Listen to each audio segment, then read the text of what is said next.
Well, obviously, whenever you put something out there, the defense has an opportunity to line up to it and make the adjustment. And when we had success down at Auburn, it was something that they hadn't seen. We ran it out there, but then we came back down. We came back to it on 4th and 1 when we had to have it. Any news on Gallman? He's up, walking around, was upbeat, and haven't gotten the official diagnosis, but he's got a smile on his face, and he's happy that we won. Talk about, does that change your play calling when he gets out of the game? I don't think so. I think we still try to stay committed to the run when we could.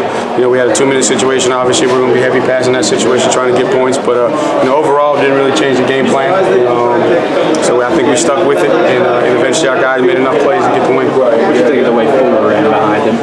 Say that again? What did you think of the way Fuller ran today behind John? I thought he had a good demeanor about himself. I'll get in there on the tape to see, technically, how he was. But we knew going up against that front, it was going to be difficult to run the football at will against those guys. And I thought he did some good things in pass protection. So, really encouraged with his performance. And then when Choice was in there, I didn't see any issues. And really hate that for Tyshawn getting down there with an opportunity to put one in the end zone.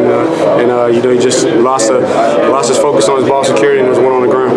How much did Wayne's injury change play calling? Did it? It didn't change play calling. You saw we still try to stay committed with the running game, and they're structurally, these guys have studied us, and so they knew in the running game the things that we like to do, and so it was kind of a cat and mouse game, and they weren't going to give us much of the perimeter running game. We tested it early by bringing the motions, and we saw how they were going to play it, so we knew we were going to have to pound away with the base hits, 2 and 3, maybe 4 or 5 yards a clip in the run game. Any reason Tavia didn't get into rotation today?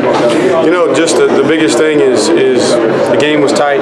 We felt like a situation where they started bringing some pressure. They did some things on 3rd down and even started bringing some pressures on 2nd down that can confuse a young guy. And the biggest thing was, Fuller we felt like Fuller had a rhythm. He was doing well, and then him and Choice back and forth, and then try to get Tyshawn in there, and then we were going to go to Feaster, had the game, been a little bit different. Were you pleased with Jake today after a rough week? Definitely. We gave up 2 sacks on the game, versus a team that's what got one of the best fronts in the country. I have to watch the tape to truly evaluate it, but I did not notice any issues, so to speak, with Jake today. You may have already answered it, but how's Wayne? Wayne, as far as I know, the prognosis is good. He was upbeat, he's moving around, he's alert, walking around. They haven't given us the official diagnosis yet. Obviously, anytime you have a head injury or take a shot to the head, you got to err on the side of caution. But he didn't seem like he had one. But again, I'll wait on the doctor's diagnosis here when we get back in there. When you win, despite having so many turnovers, how do you go back to the room and say, guys, we'll turn the ball over again? You have to go back because again, we've been very, very lucky.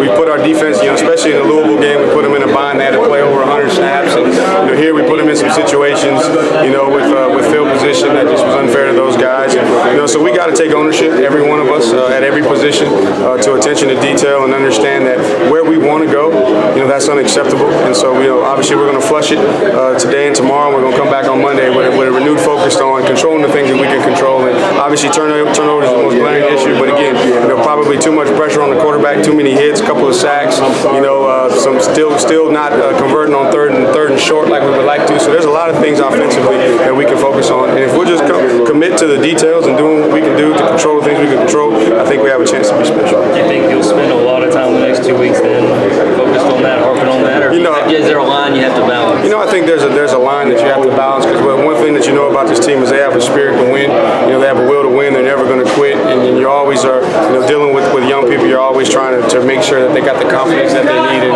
if you overemphasize some things, and you maybe make them believe.